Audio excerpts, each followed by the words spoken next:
fampandrosona famoronanasa hoany vehivavy tsy anasa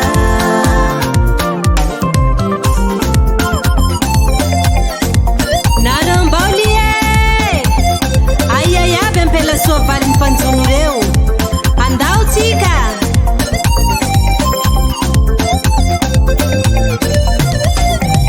ahenany jono tsaradalana fafaty antsoka hoany fanjakana ampiroboroboiny fampandrosonany maolona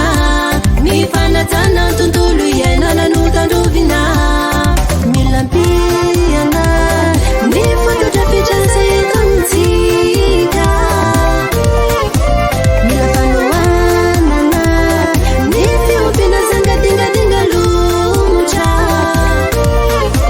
mila hatsaraina fifanarana firenena firenenkafa toekarena mangany ekonomi bleu anisany andianginany afrika sikatsikara hoany amin'ny fampandrosona anisany anome asa hoany tanora tsy anasa toekarena mangany ekonomi bleu anisany andianginany afrika sikatsikara hoany amin'ny fampandrosona famoronanasa hoany vehivavy tsy anasa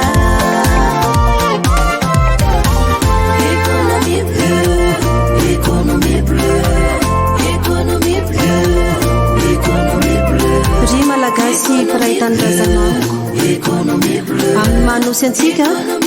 dia fotoana izao mitody antsika bebe kokoa amin'ny ranomasina toy ny nataony razambentsika tany amin'ny fahabolantany ka nahatonga azy ireo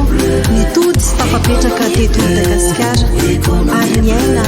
ny riaria sy nanaja ny zavaboary rehetra ensemble on ira loin